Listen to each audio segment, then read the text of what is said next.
Yeah, but I thought it had to be, I thought it had to be matters pertaining to, but maybe not. Come on, comments. Yeah. Yes, well, that's a good thing.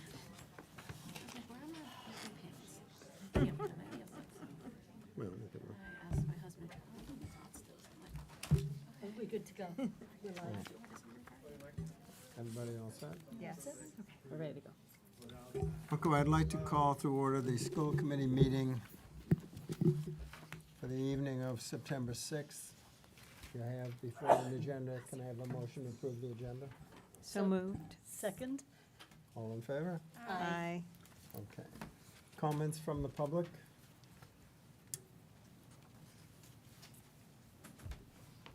Hi. Hi. Esther, you want to say something? I would like to have 1 minute. I am passing a We'll give you 3. Want to come up? Why don't you come up here?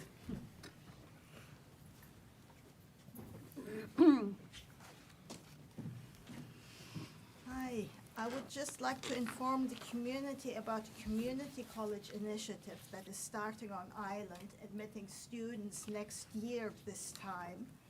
And it is a community college, accredited community college degree. Half of it is going to be offered online, half of it face-to-face on Island with mentoring, with round tables, with discussion tables, and some courses as well. And the community college who confers this degree is Bristol Community College, and they are very much on board already. And we are currently in the process of designing the curriculum. So if you know anybody, any students who might be interested, or any employees in businesses who might be interested in this initiative, this would be a wonderful way for them to kind of get a degree and learn a bit more. And in addition, this is actually a call for anybody else who is in the community, who is interested in working with us, collaborating, especially also to the community school. If they're interested, it would be wonderful if we could jointly move forward. So far, we're working, we, that is Learning Ledgers Foundation, and Bristol Community College, we're working together on making this a reality. Any questions, please come and see me afterwards. Did I get my 3 minutes in? We actually have another minute and a half. Any questions? I have a question. Thank you. I think it's a great program.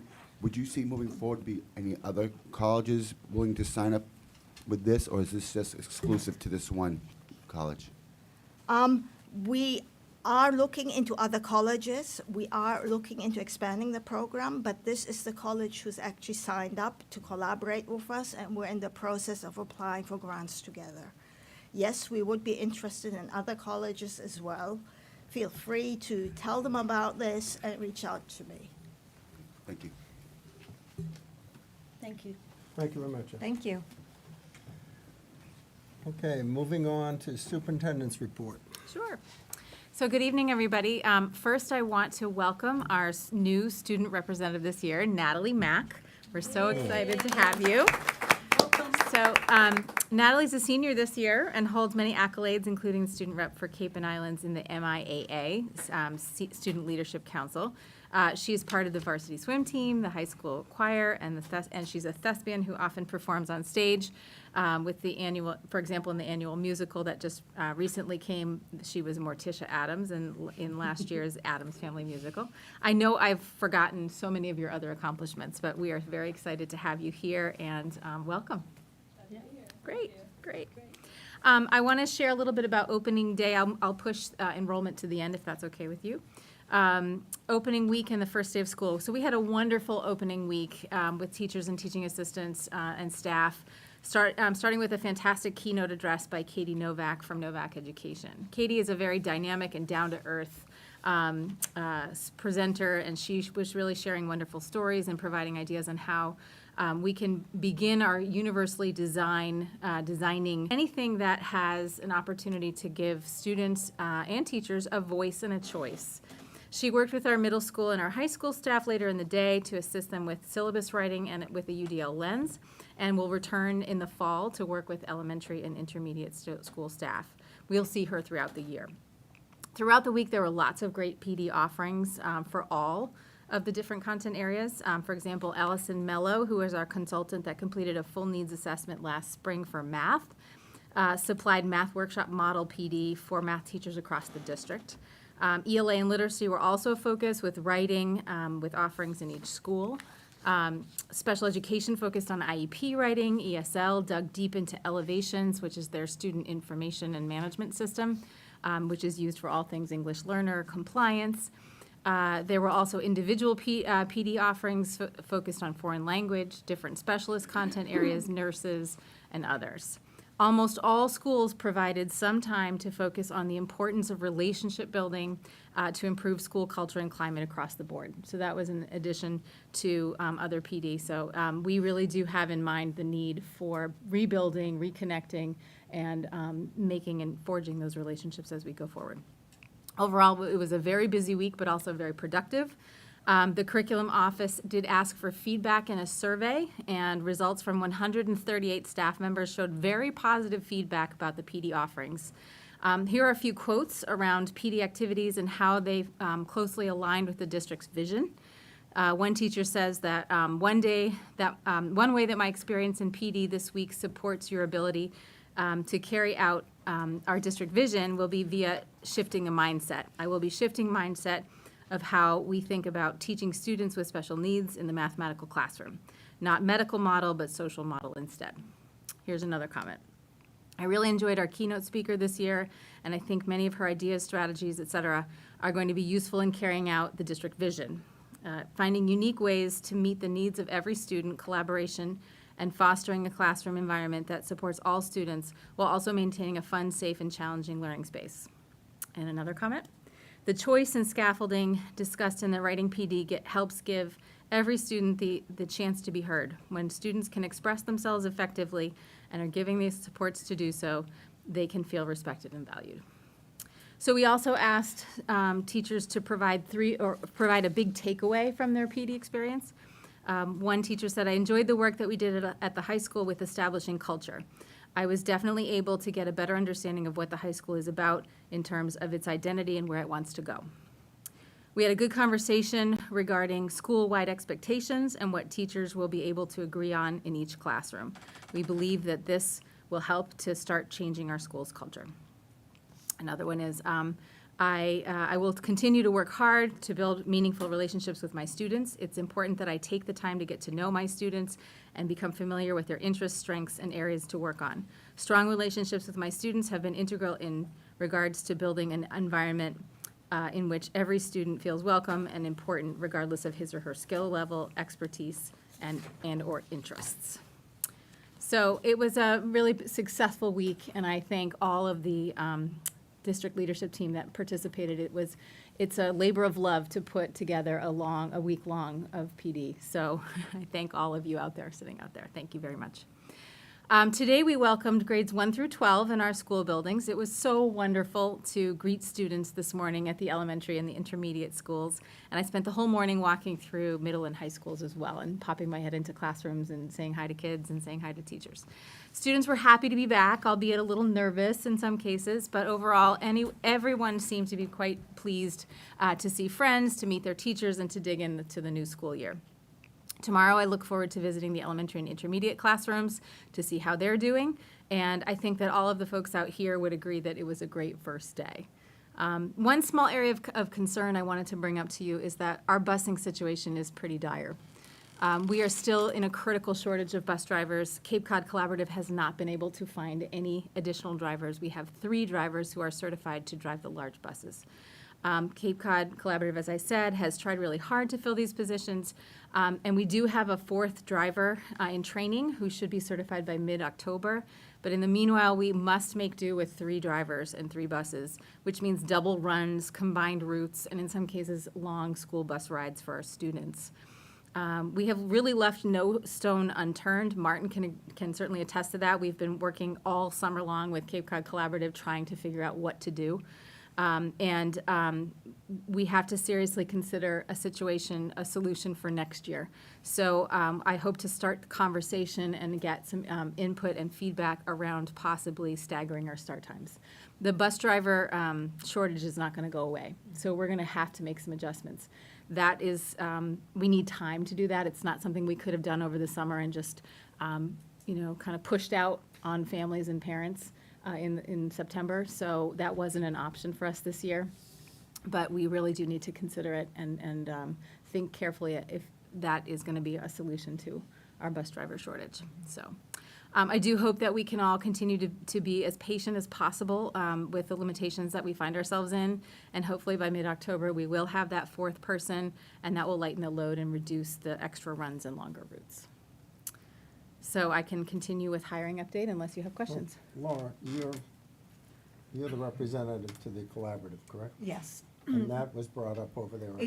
Yes, and although we are in the most dire straits, it is across the Cape and islands. It's very challenging. So we have a meeting coming up. Actually just received some information from Paul, who is the chair. And so, but yeah, it's dire, and it is true. They have left no stone unturned, and it is something that we will have to, deal with. Yep. I have a question. You mentioned staggered times. Now, in Massachusetts, you need 180 days of school days for a calendar year. Is that correct? Yes, we'll keep the number of days. It's a start time and All end right. time per day. Then my follow-up question to that would be, if you staggered times, would that affect the amount of days you needed, or would the kids who staggered, would they stay later? And if so, how would that affect any after-school activities? So that's a good question, and we'd have to investigate all of this. The idea of staggering start times, it could be as small as a half an hour. So it could be that one or two of our schools starts later, half an hour later, and ends at half an hour later. But two schools also start at the regular time. So we would need to have that discussion and figure out how we could potentially make it work. There are so many different variables that come into play. There are siblings who take care of their younger siblings, and we need to consider that. We need to understand how it's going to affect our traffic patterns, bus routes, how it's going to affect sports. So all of those pieces need to be brought into play to consider how that might work. But if we don't have the conversation and we don't start it, then we'll never know. And we're going to need to have an advisory group and kind of a steering committee to talk about that with people from the community, parents, us as well, to kind of to head in that direction to understand whether or not it's feasible for us. Right. Oh, and one more question, please. The NERDA bus drivers, what is the difference that license they hold, that if they were available to drive once in a while, that they would need to, is it apples and oranges? It is. It's apples and oranges. People have been great, and we have had questions from the public around, I have a CDL license, I'd like to become a driver. It takes 60 hours of practicum work for a driver to get a license, and then they have to pass their license test to be certified to teach, to transport pupils. So NERDA drivers don't have that certification, and unfortunately, unless they wanted to do the 60 hours, then that's not an option. The other piece is, here on the island, we don't have a training location. So the Department of Motor Vehicles doesn't have a location to be able to test or to do training here on the island.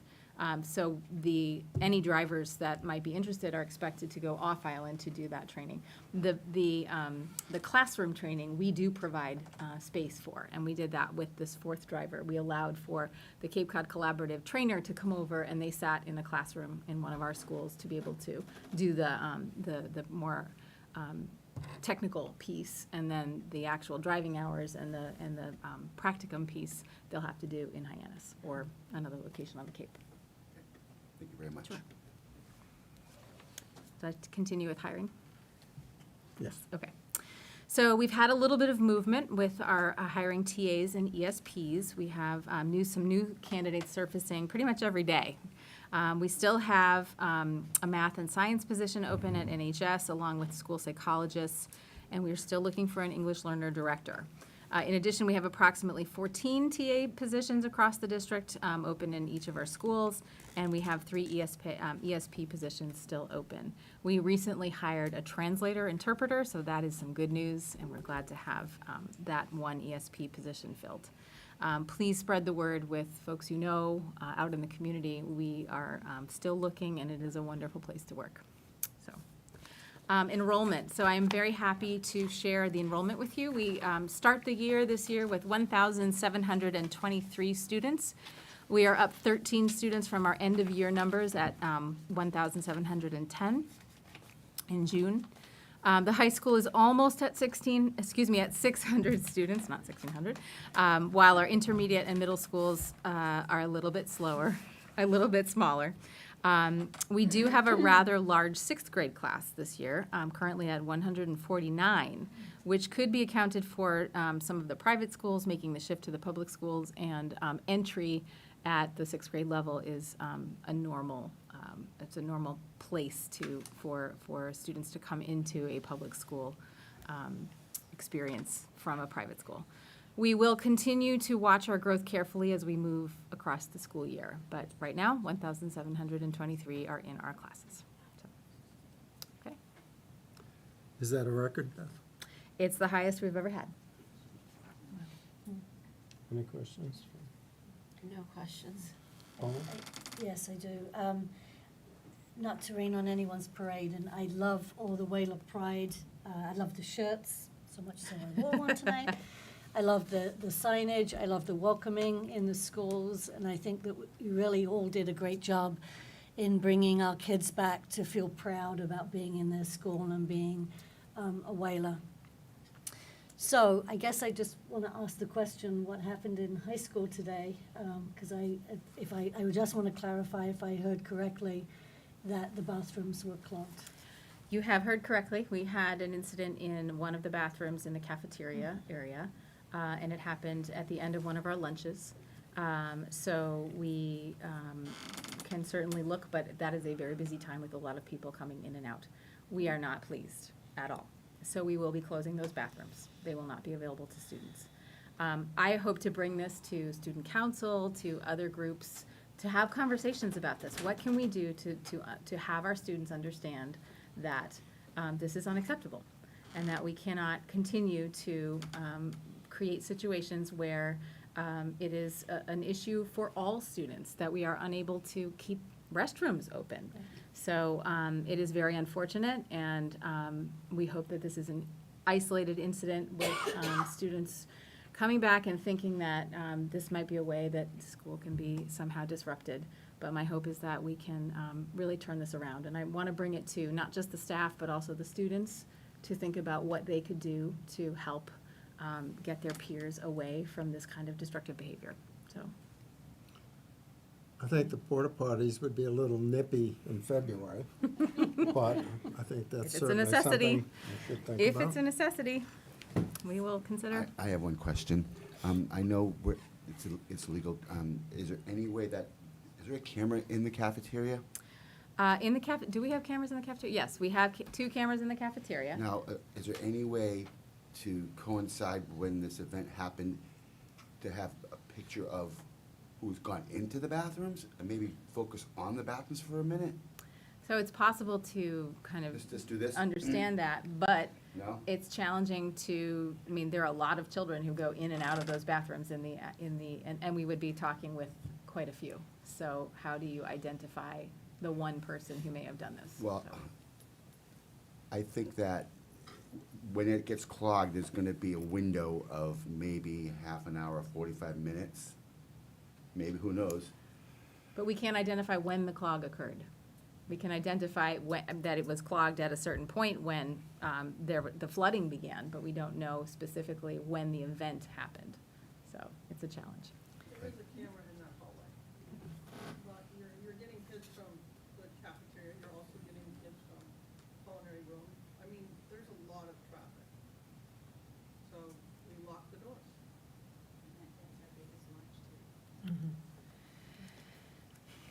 What grade is that? What grade is that lunch? It's 9 through 12? It's mixed. And I know middle schoolers probably use that bathroom as well, coming from the CPS side, and I think sometimes they use that cafeteria as well. CPS. Not till much later, not till later. All right, well, sorry to bring it up. No, but I that's all right. just- Okay. Bring it up, day one. We hope it's an isolated incident, as I said. On a happier note, presentations and discussions of issues of interest to the committee. Student handbook updates. Kim?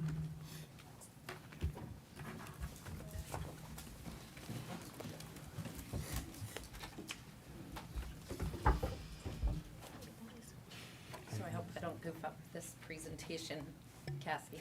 I'm just gonna set my folder here, Oh, and I'll Jen, figure it help out. us out. Whoops. So first thing, I'm Kim Kubish. I'm the principal of Nantucket Elementary School. We had a wonderful day. I should admit that only grade 1 and 2 arrived today. We do a little bit of a slow roll to allow for our kindergarten students to have individual meet and greets today and tomorrow, and then they come full-time Thursday, Friday. That'll help us with some busing information. And the pre-K students come for visits tomorrow and Thursday, and they will start on Monday.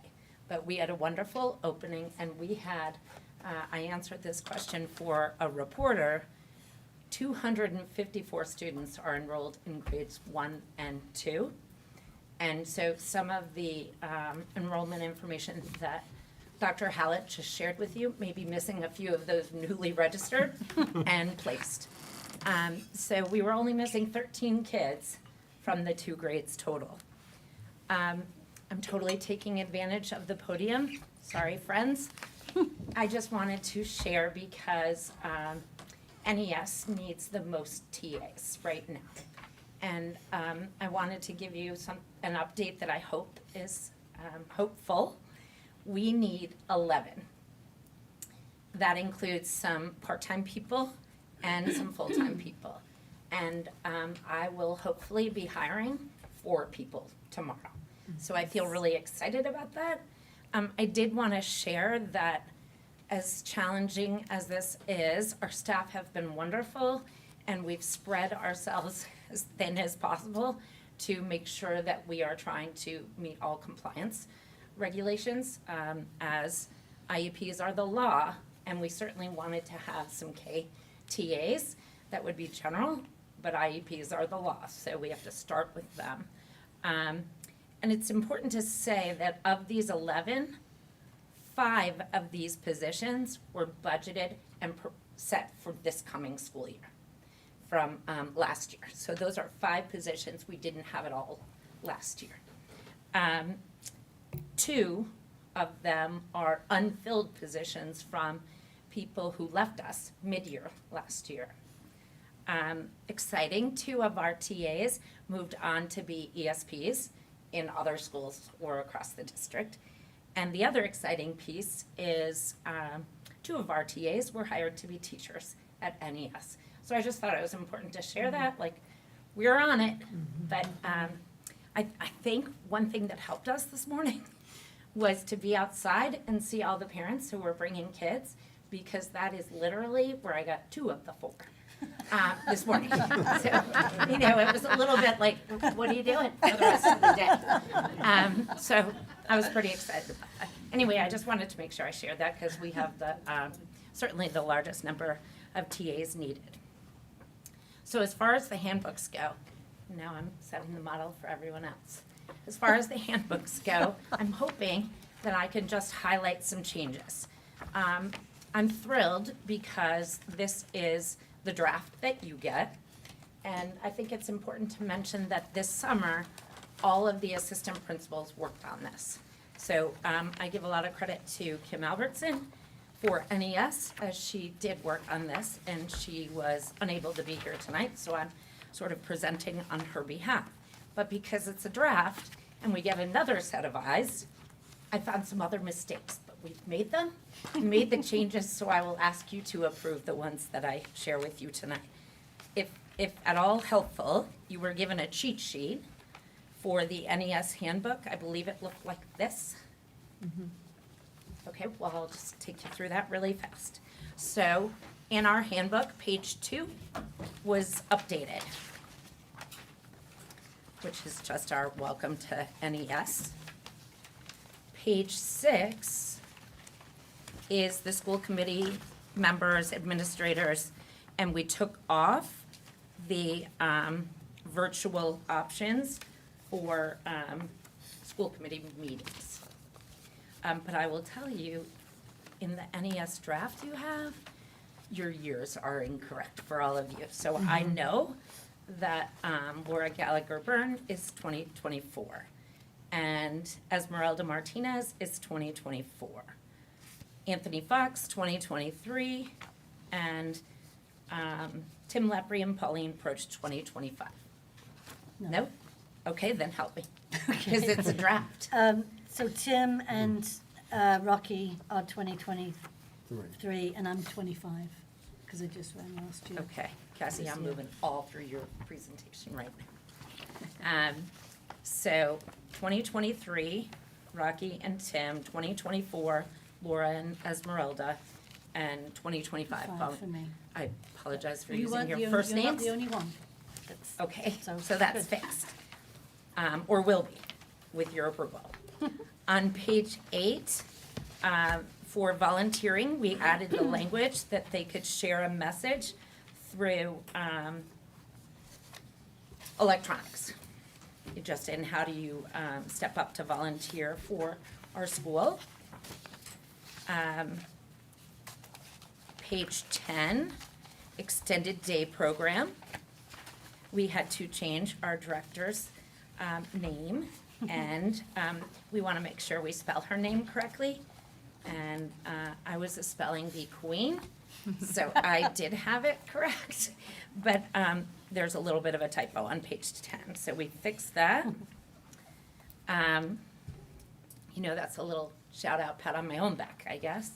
But I confirmed with Alicia Grazia Day just a few minutes ago. That covers extended day, and page 11, also the director name change. On page 10, we just put director for ELL because we don't have a person's name. Then on page 12, and please appreciate the challenge that this work involves when you're dealing with a multi-page document. We're adding COVID, taking COVID out, doing all those things. So on page 12, it says, the information below is for standard practices. There are shifts to this in the last chapter. Please see COVID-19 practices included at the end of this document. I don't want to be too presumptuous, but we don't have those protocols at the end of this document, so we need to remove that line. Dr. Hallett did share our new COVID protocols with all families on Friday, and we will have that spoken to at our staff meeting tomorrow. But that will be removed from page 12. Page 19, school cancellations, snow days, delayed openings. We got rid of TV and radio because they haven't been the ones to communicate for us. On page 37, I know I'm speeding through this. Physical restraint, we just removed the redundant language. And we did link the policy in there. As you recall, NES tried to make this a user-friendly handbook for parents, and we took a lot of policy out a few years back and directed people to the policies online. But we did add that there. On page 40, the bullying policy, we attached the hyperlink so that the incident report could be filled out. And we did add the addendum link for the language to clarify and align the district policy that was in all of our handbooks. Very excited. On page 48, we did all grade level lunches will be served in the cafeteria, and we haven't had that in a really long time. I threw off our math this morning because we have 18 eight-seater tables. And so when all the kids came in from first grade, it was a little like, we don't have enough space. We do. But we had to like add a couple of kids or share tables between a couple of classes. We also added the cost and shared the bit about school lunches being free again this year with the encouragement of filling out the free and reduced lunch forms. That's been happening as well. Page 48 added the cost. Page 49. So we do have the littles, and we do have them having their first special occasions events at our school. We worked really hard to stop the flowers, balloons, party favors, and all that other business coming in. We strongly encourage and put language in there about different ways to celebrate birthdays. That might include, we're gonna have an extra recess, we'll read a book, we'll do a game in class, and certainly healthy choices. So we're doing our best to curb that, curb the cupcakes anyway. Chapter 10 was the bullying addendum that Deb Gately gave to all of us to make sure that was consistent across the handbooks, and that was also required based on the tiered focus monitoring report. And then the last thing that needed to be fixed was page 34. It did say that masks are required for all students and staff, and so we've removed that. I believe I shared everything, including our faux pas. Any questions? I don't have any questions on the parent handbook. I do have questions about the TAs. Oh, sorry, see? Any special requirement or more of a parent just willing to help out and be able to pass a query? So they have to do the query and the job application, of course. They will be meeting with me tomorrow to go over expectations of TAs, what they do in classrooms. Okay. But as long as, and there's a wage scale that I'll share with them that starts with high school degree. So I definitely took this information from you to share with some of our potential TAs to see, that's a way to boost your salary, is to get an associate's degree if they don't have that. But qualifications will be, can you do these things? Okay. And it includes like language, following directions, passing the query. Okay. Yeah, yeah. Thank you. I didn't have any questions. My only one was you answered it, Kim, about masks are required, so just Correct. noting that that's been deleted. Yes, sorry about that. No worries. Colin? No questions, just thank you for all the work. I know it's a lot. Mark? Thank you, Indeed. No questions, but also thank you for all your work. thank you, Thank you. Any questions? Okay. thank you. Intermediate school. All right.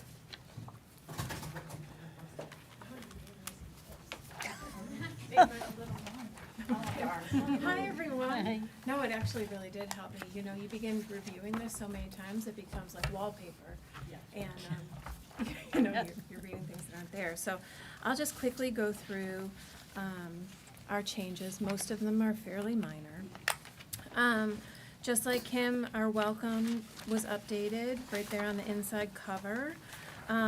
As she was talking, on page 5, I realized that I need to adjust Pauline and Tim, just for years, and you both say chairperson, so I will fix that for sure. Our next changes came on page 14. Just in the consequences under tardy, what wasn't there was what we do is send a letter home to parents, and it's translated as needed, and what we actually like to do is show the percentage of days that kids have either been out, how that's affected their school year, or tardy. So I just added the language about written communication. After listening to Kim, I do have to adjust some of the radio and television to reflect what we have. Extracurricular activities. and to include things that we know we already have staff there to support. So yearbook, band, chess, and chorus. And we're hoping that there'll be others, but that takes staff to fill. On page 30, so as a responsive classroom school, we do whole school rules. So our classrooms right now are in the work of creating their classroom rules, which is a very collaborative, student-driven process. From there, our the grade levels create grade level rules. So those become like the rules that the whole grade level follows. And then it was a few years ago, before COVID, I took some representatives from each grade level and we really created whole school rules. And that's what's in there right now. However, this is something that's supposed to happen each year. We haven't been able to due to COVID and cohorts and mixing, but this is something that is going to change this fall as we revise those.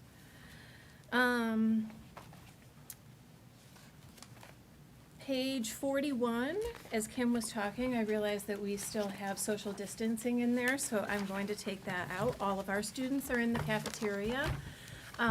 We saw them all today, all in our each grade level at the same time.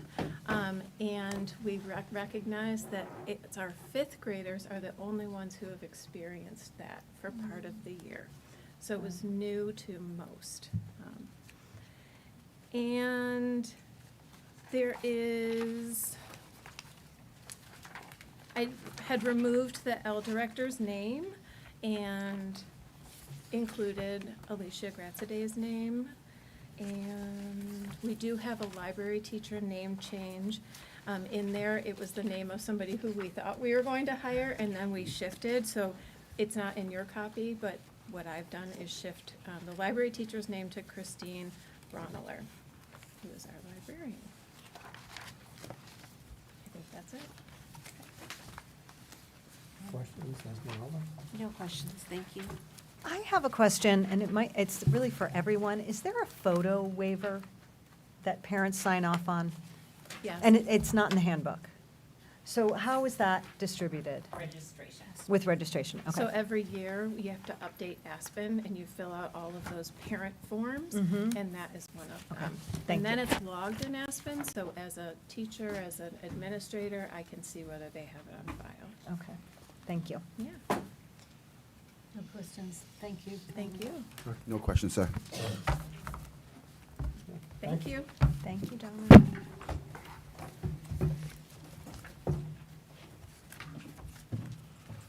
Good evening, Michael Horton, Cyrus Pierce Middle School principal. Our school handbook went through a pretty extensive overhaul about 2 years ago.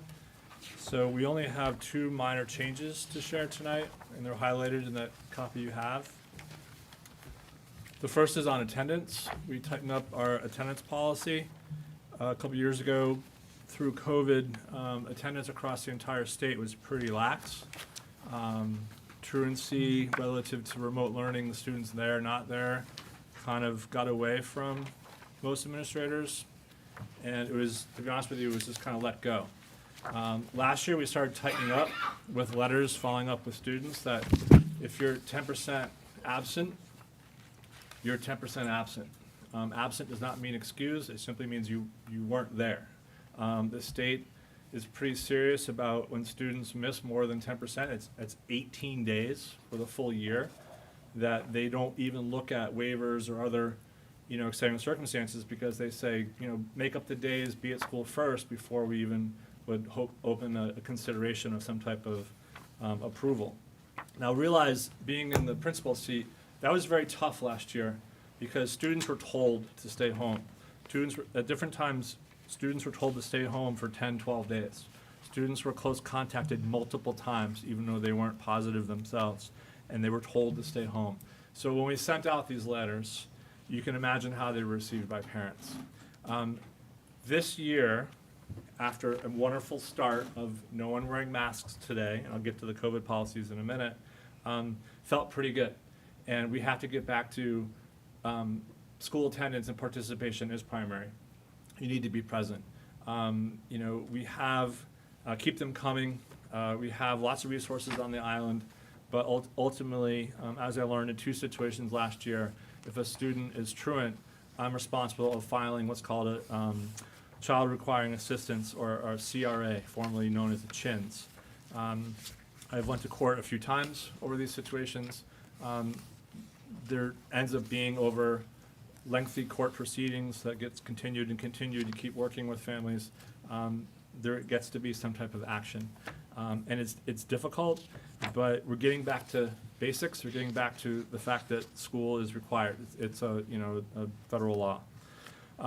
So we tighten that language up just to give the administration a little support. When parents get upset, when I say your child's been absent X number of days, you need to meet with us and make strategies of how we can get your child to school and what the consequences are if your student does not attend school.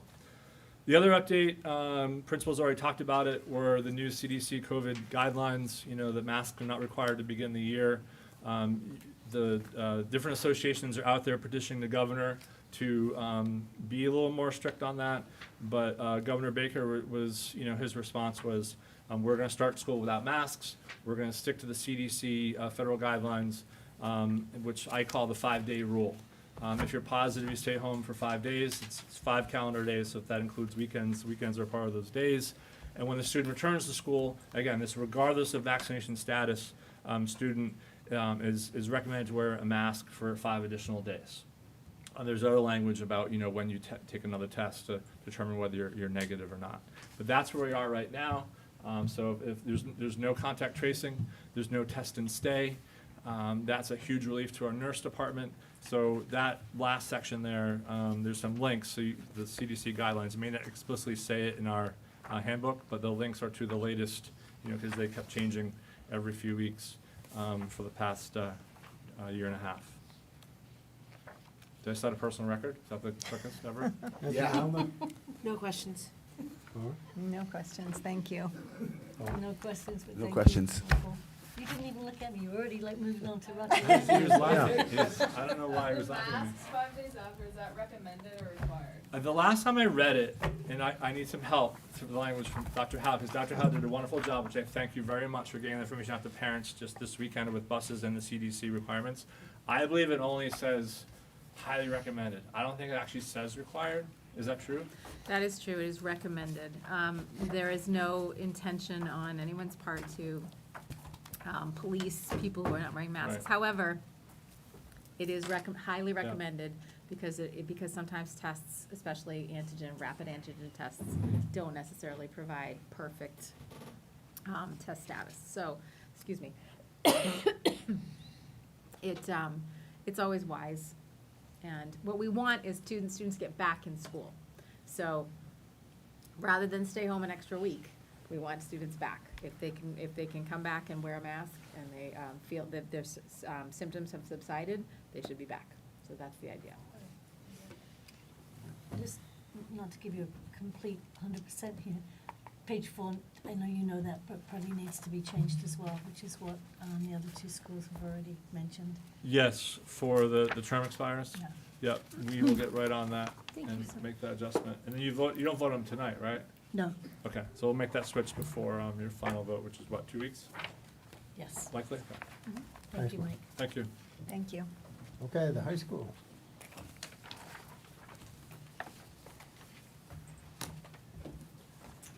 Well, we brought hats and hoods to you last year, so this year will be brief. I thought I'd give you a little break. And in addition to that, we are developing professional learning communities at the high school, PLCs we call them. And one of our PLCs at the high school will be working specifically on revising our handbook and updating it. So the changes I bring forward to you this evening are very minor changes, no big policy changes. The first change is the dress code, and what we did is we took out that statement about the 5 Bs. It's outdated language, it didn't really sit right with us, and we knew Excuse me, that. what page is that on? Oh, that is on page 14. Thank you for asking. Thank you. Yep, page 14 is the dress code specifics, and we took out the statement about the 5 Bs. We're not changing our expectations in terms of dress code at the high school. we still have the same expectations in terms of how students present themselves and how they dress at the high school. We just took that one statement out as we thought that language needed to be revised. The next items that we changed was in the food policy, which is page 21. We talked about there's no food allowed in the library, but since we renovated our library, we do allow students to eat lunch in the library, so we wanted to change that language, now prohibiting eating in the library only during the lunch blocks. So we made those changes. That is on page 21. I feel like we've added more language than we've taken out this year. Students are not permitted to eat lunch in classroom spaces. They can only eat in the cafeteria or in the library only. Students also are permitted to eat in the courtyard in good weather outside of the high school cafeteria. There's also a statement about vending machines saying students are not allowed to use the vending machines after school.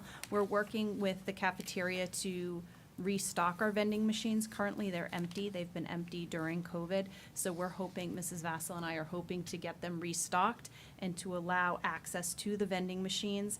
What we've noticed over the last couple years is our students are hungry and they need snacks, and we're providing lots and lots of snacks throughout the day.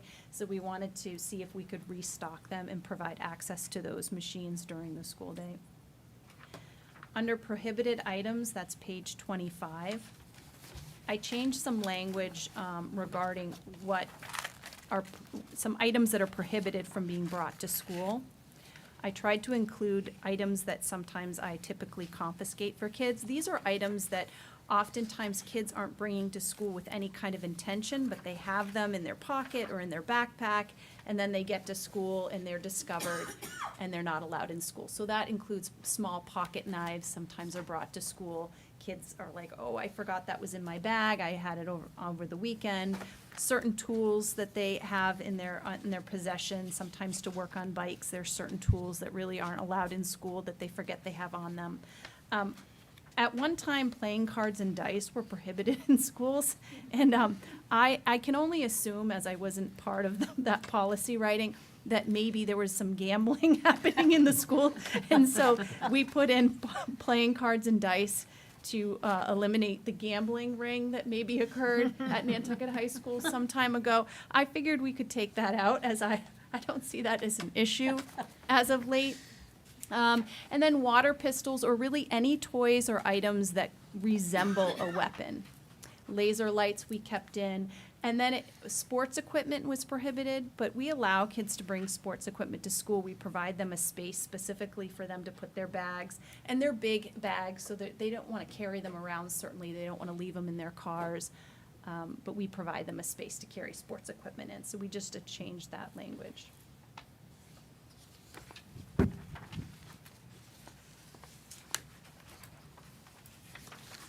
And then summer school, those changes are on page 28. At one time, we provided 2 online opportunities for summer school. We now just provide the APEX program is our summer school online program. So I made adjustments to that language. And then we changed some language to the suspension. It says that students need to bring a lunch to school. We provide students lunches when they're in-school suspension. That's not a problem. So I wanted to make sure that language reflected that. At one time, they were not allowed to use electronic devices. Students' schoolwork is very dependent upon devices these days, so we allow them to use devices during in-school suspension. It's not an academic punishment. They're allowed to get support during in-school suspensions, work on any of their coursework during that time, so I adjusted that language as well. And then textbooks, which is on page 30. I don't know, Natalie, do kids still cover their textbooks? Yes, yes, with paper. Wow. Not really. Okay. Yeah. So I suspected that was the case, and so I took that language out. We had a good laugh about it. It was the highlight of my high school career, mind you. The first day of school, when you get all your big heavy textbooks and you go home and you get your Stop and Shop bags and you cut them up and cover your textbooks and decorate them. But I can tell by the look on your face that you have no idea what I'm talking about. But it was a good time had by all back in the day. We don't require students to use lockers or to put their books in lockers. However, we do have lockers at the high school, and students, if they request, will be assigned a locker. And they just need to bring in a lock, and then I assign them a locker. They get to choose their locker. It's good fun. And we had a couple students come and ask for lockers today, but they're not required to keep all their belongings in a locker. And then the final adjustment was a result of the tier-focused monitoring report. It was in the addendums, harassment, discrimination. That's on page 21 and 22 in the addendum. And it just asks us to adjust the language when we're talking about aggressors and targets and retaliation. It's not just a student that can be one of those things, but staff could potentially be one of those things as well. So I just adjusted the language to say, for example, an aggressor could be a student or a staff member. A target could be a student or a staff member. And certainly, in terms of retaliation, a student or a staff member who knowingly makes a false accusation of bullying or retaliation shall be subject to disciplinary action. So those are my changes, our changes to the handbook for this school year. No questions, thank you. You're welcome. Thank you, Jen. I only have one question. This is so loud.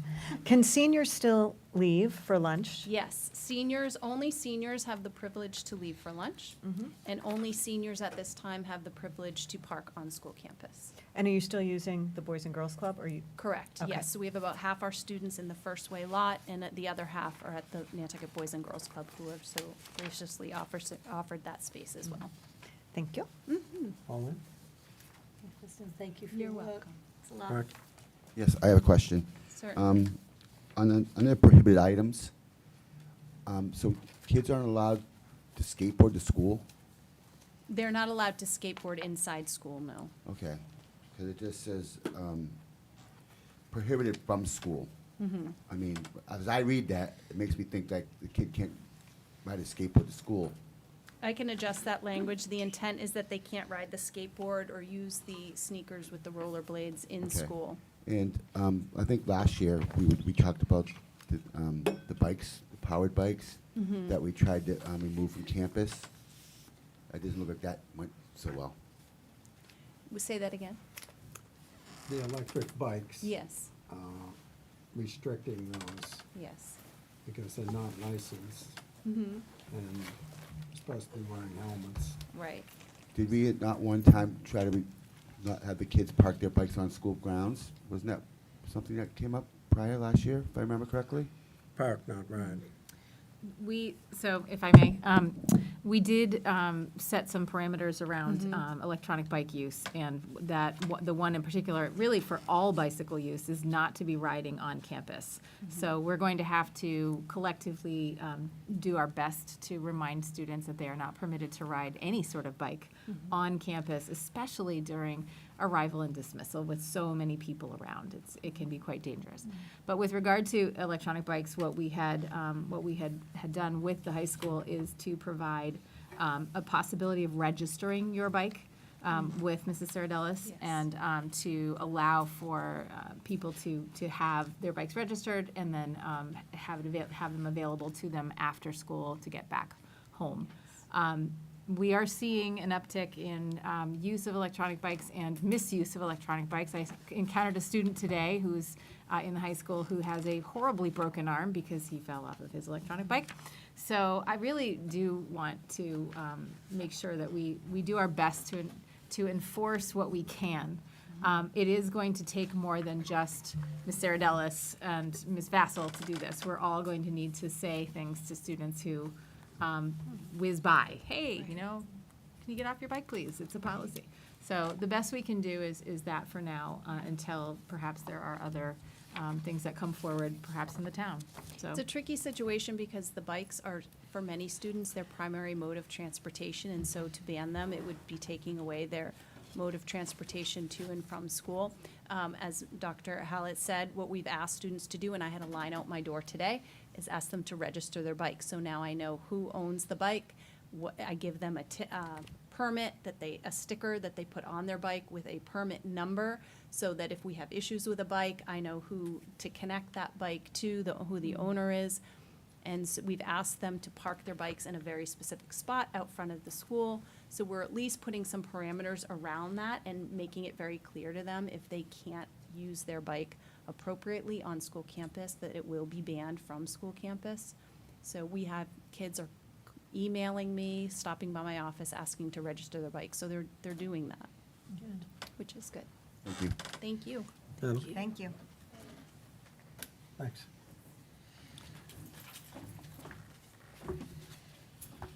Okay, school resource officer.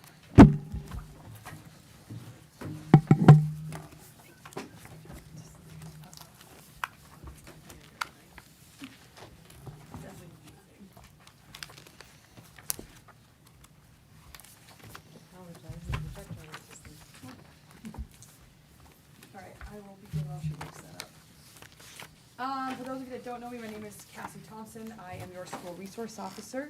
And my understanding is your only school resource officer this year as well. Last year we had only me as well, so we were a little short-staffed on that end, but we did what we could, and we'll continue to do that this year. Hopefully the projector wakes up soon.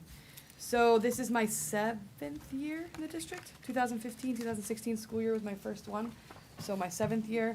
I'm gonna kind of, there we go, piggyback a little bit on Jen electric bike thing. I think since we sent the emails out last year as a district and we've kind of been all on board on trying to hammer it down a little bit, it's gotten better. I know technically we're asking the younger kids not to ride their electric bikes, but we still have middle schoolers that ride their electric bikes every day. So I would suggest that they do a similar registration that the high school does, and register bikes so that we know who belongs to what.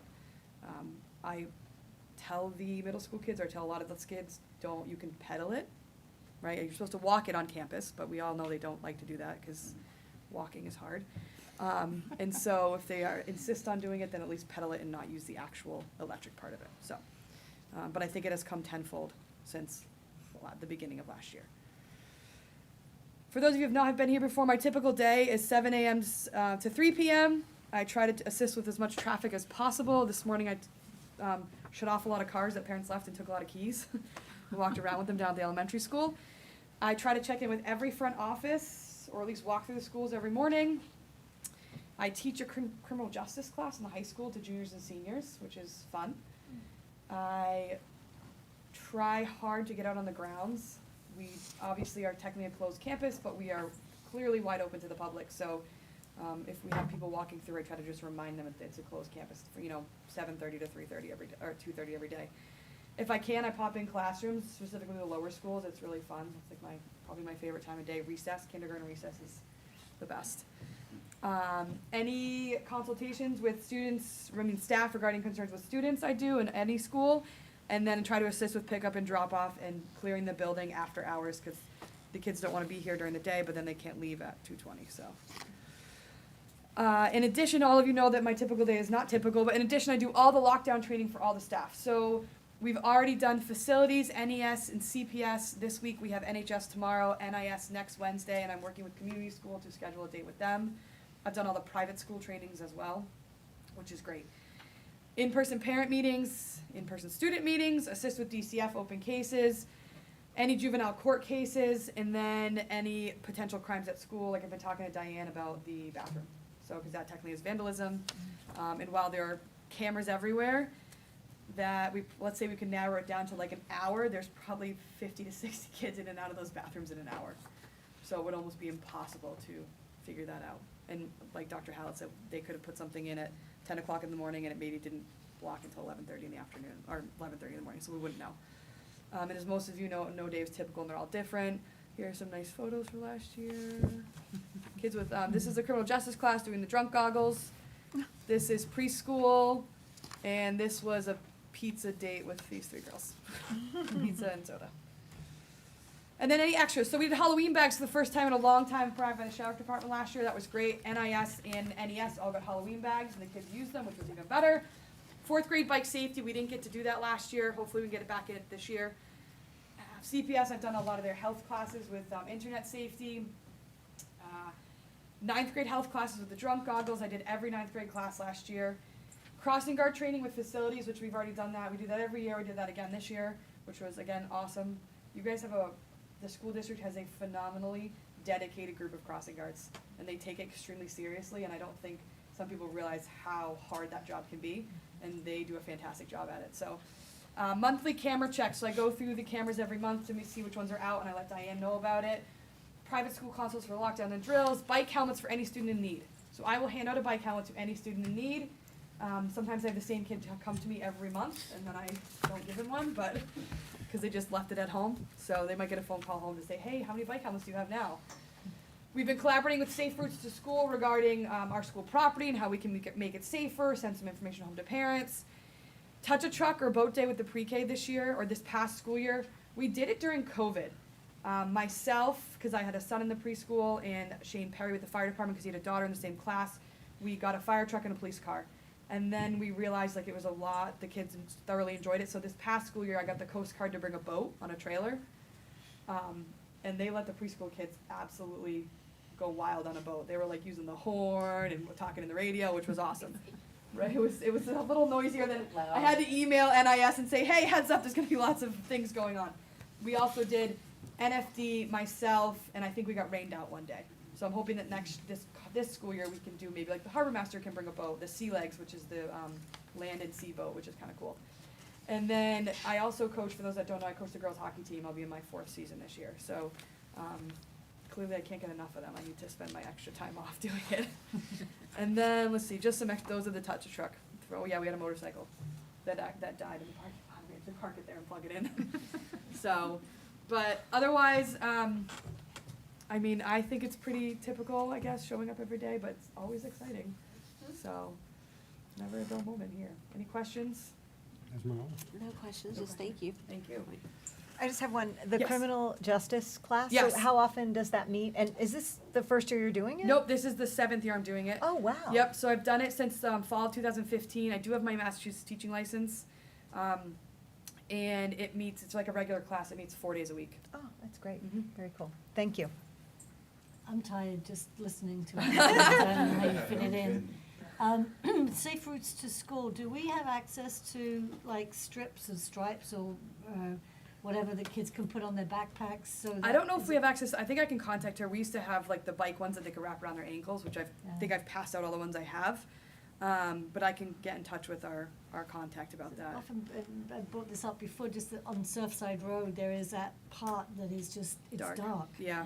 And you've got a crosswalk there and it's not well lit, and just too many times I've seen kids in dark clothes almost get clipped with people coming home Yeah. from work. We also, I need to, with them, they actually have a lot of free pamphlets and flyers and backpack stuffers, as they call them, in like 7 or 8 different languages that we can send home with students, even if it's just information for parents on like walking to school safely, biking to school safely. I know it's extra stuff, for them to read, but it's also some good reminders about wearing like bright colored clothing and things like that, so. Do you have access to bike lights? I don't, but I'm curious if the sheriff department I bet he could. would provide it, because he Yeah. provides us with locks, which we actually ran out of last year, and helmets, which he has like a plethora of.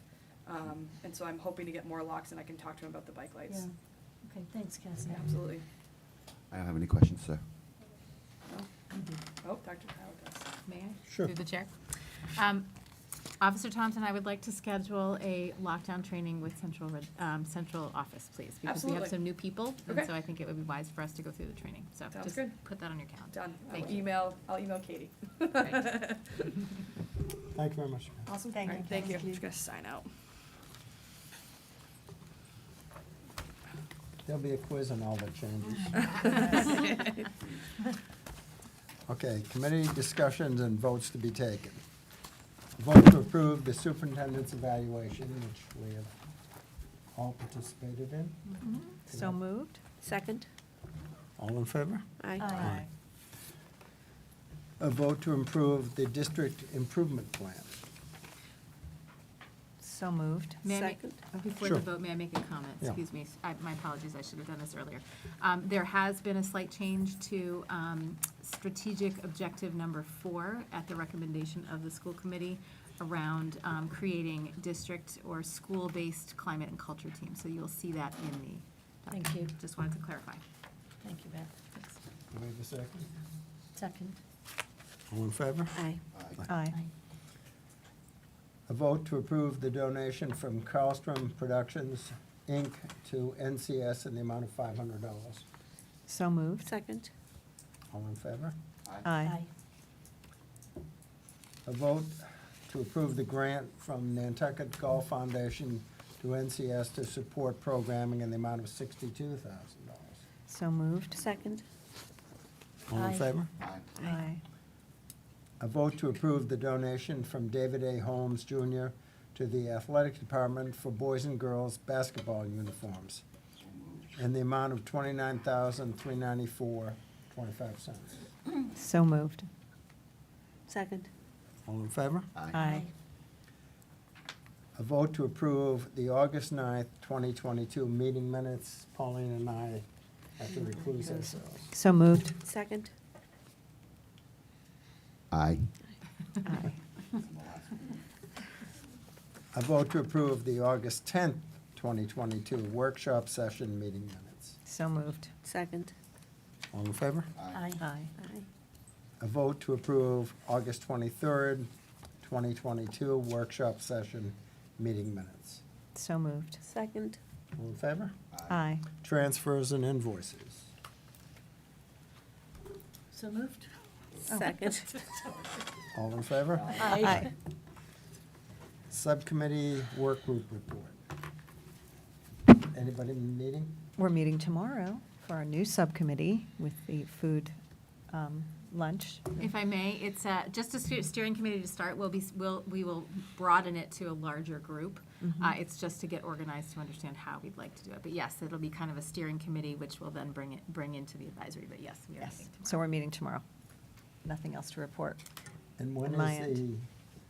the Cape Cod Collaborative? Cape Cod Club? I have to look. I think it's coming up in the next 2 weeks. I will report back.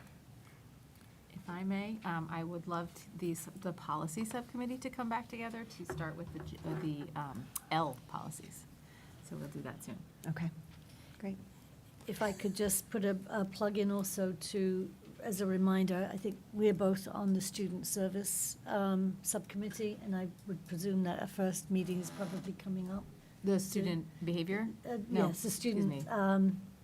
support, Deb Yes. Gately's Behavioral health, there we go. behavioral.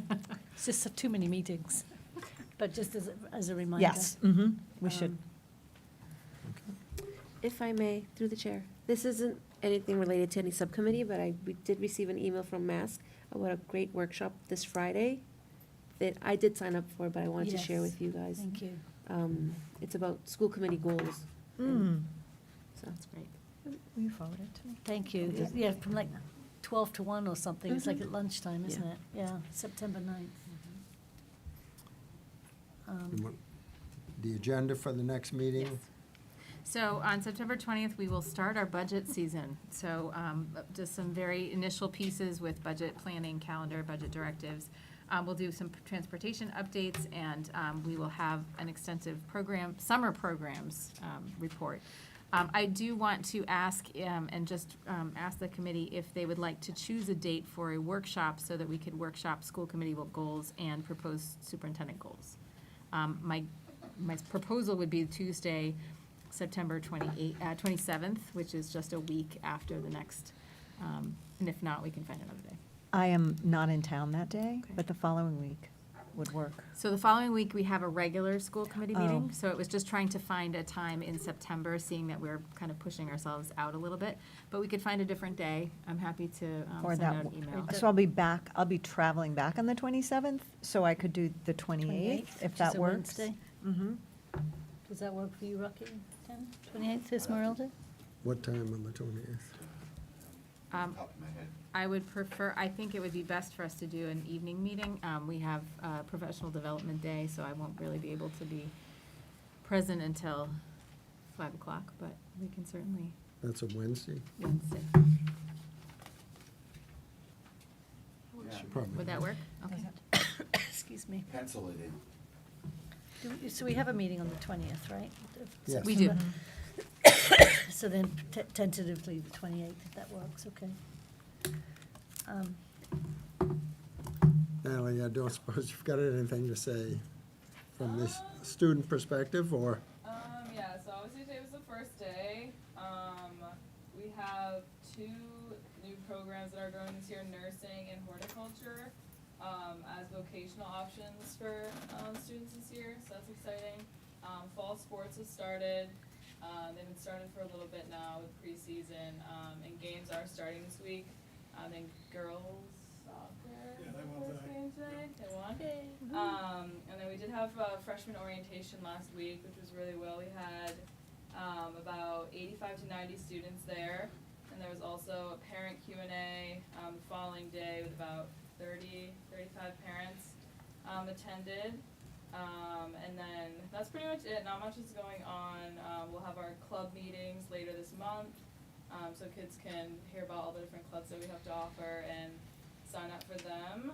And then just like the music department is starting to plan fall and winter concerts already, which is exciting. But that's pretty much it. Think? A couple of things to Sure, say, if you don't Pauline. mind. I just wanted to know, I mean, I just added quickly, didn't take me long. It's $91,000 in donations to our school. And I always think of my friend Robin Harvey, who would always say when we would go through our votes, we have an incredibly generous community, and 91,000 is nothing to just pass by. So I just have to thank the golf club and also Mr. Holmes for that great gift to the athletic department. And lastly, I had the pleasure of being in a meeting with First Lady Lauren Baker last week. And there is a program called Wonder Fund, which the governor's office works with children who are enrolled in DCF. So Cassie, I would love to work with you, and Beth, if it's okay, I'll email you to send to our counselors, because they've not been able to connect with Nantucket. We've got 35 active cases, and they provide all kinds of funding, and I'd love Alicia to also be on the email, because they will provide camp opportunities, music, travel, all kinds, so long as you have an active, I don't know if you're aware of Wonder Fund, but she couldn't have been nicer, and DCF is going to come out and meet with me this week to see our house, but I'd love to help get you all connected to some money. That's it. Thank you. Okay, can I have a motion to adjourn? Motion to adjourn. Second. All in favor? Aye.